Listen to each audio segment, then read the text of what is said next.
Dear छात्रों, आपका स्वागत है study with Vijay YouTube channel पे। तो आइए आज आप लोगों के लिए थेल्स प्रमेय का प्रयोग, इस पर आधारित प्रश्नों का हल करेंगे। और थेल्स प्रमेय का प्रयोग कैसे कैसे प्रश्नों का हल करने के लिए उपयोग में लाया जाता है। तो चलिए आइए देखते हैं। इसमें एक प्रश्न लिया गया है, दिए गए आकृति में DA समांतर BC है, तो EC और AD ज्ञात करें। यह आपके सामने प्रश्न है। ये थेल्स प्रमेय पर आधारित प्रश्न है। सबसे पहला नंबर कि थेल्स प्रमेय है क्या, इसके बारे में जानना जरूरी है। ऐसे थेल्स प्रमेय पहले सिद्ध कर दिया जा चुका है तो उसके बारे में जानकारी होना चाहिए। थेल्स प्रमेय क्या कहता है?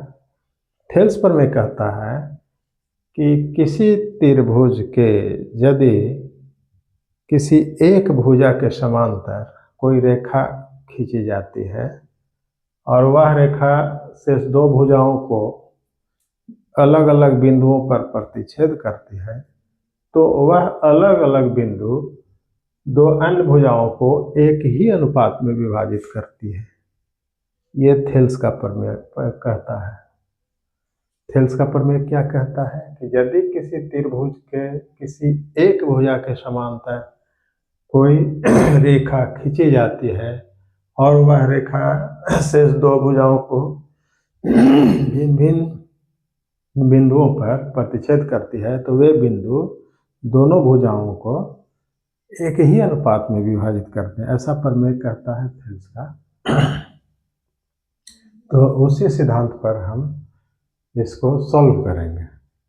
यहाँ पर देखा जाए, यहाँ प्रश्न में क्या कहा जा रहा है, दिए गए आकृति में DE समांतर, समांतर का चिन्ह है, DE समांतर BC है, तो EC और AD ज्ञात करें। यह प्रश्न है। तो यहाँ पर देखिए, इस त्रिभुज में हम क्या देख रहे हैं?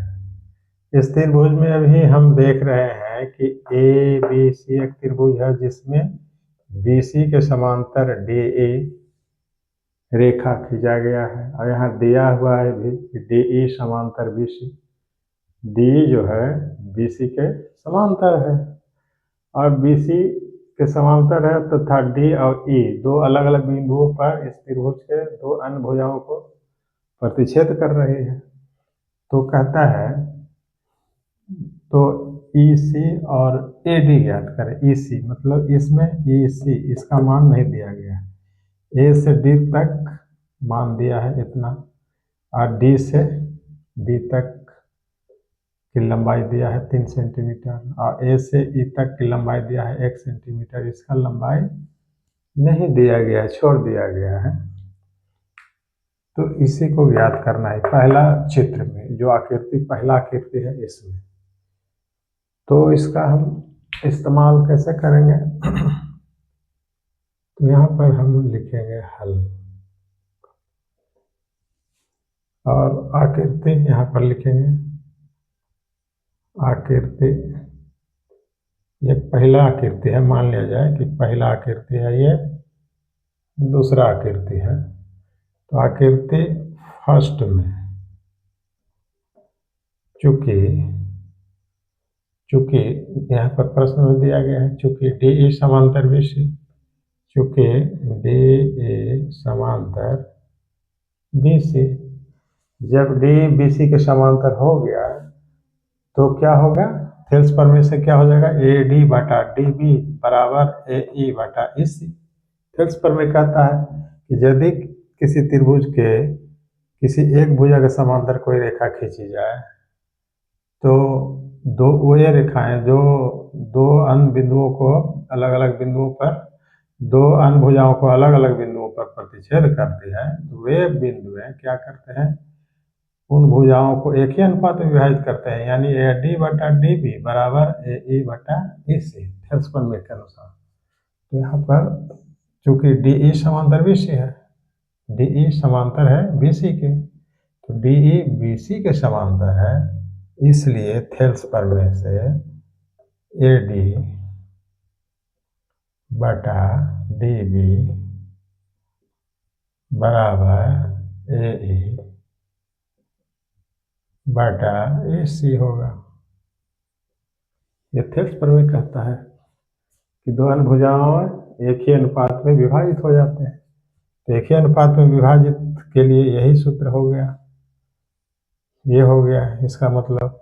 अब हम इसका AD का मान कितना दिया है, AD का मान 1.5 है, 1.5 बटा DB का मान है 3 बराबर AE का मान है 1 और EC निकालना है, EC ज्ञात करना है पहला चित्र के आधार पे।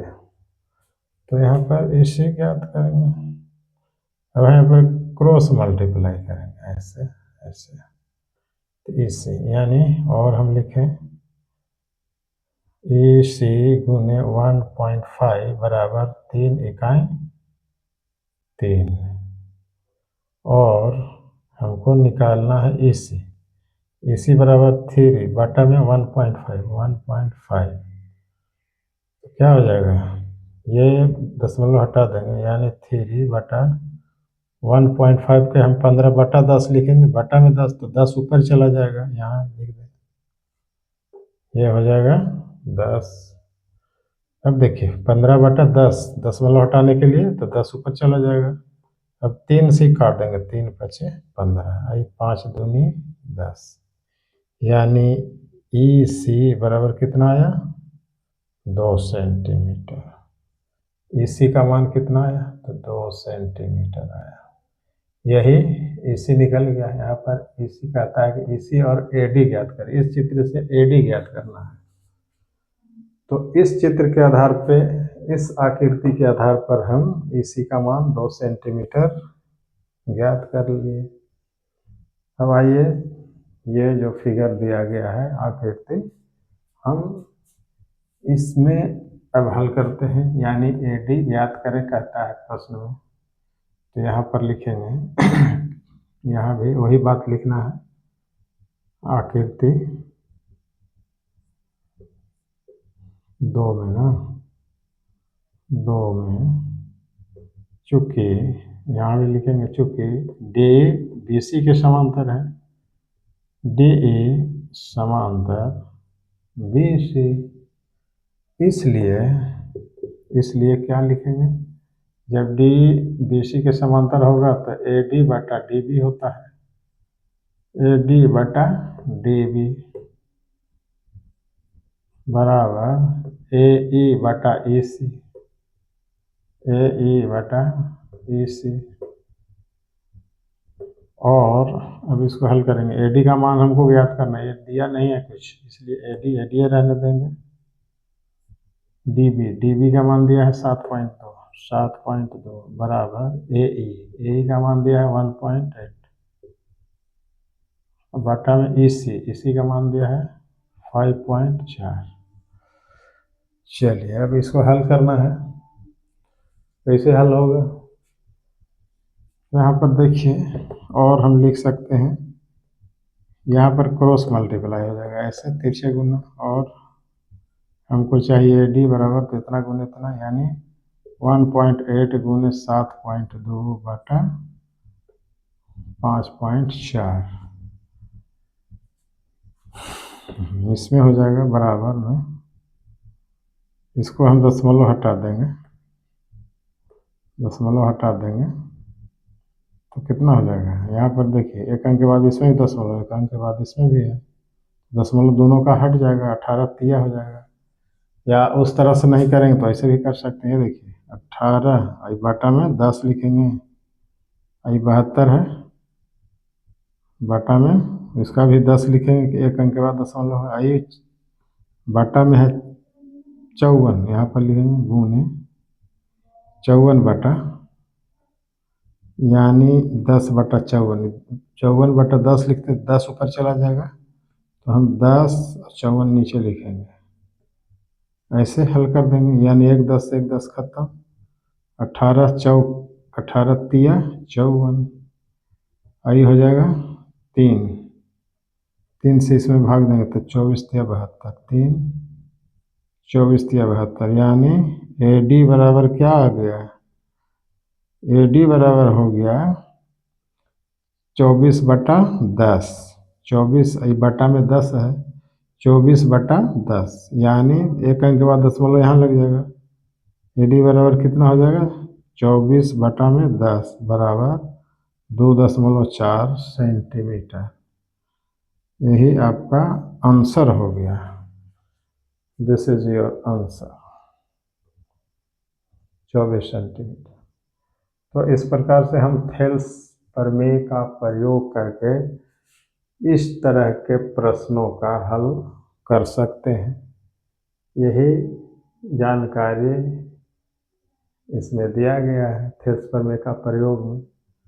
तो आज का वीडियो यहीं पर हम समाप्त करते हैं, मिलेंगे किसी और अगले वीडियो के साथ।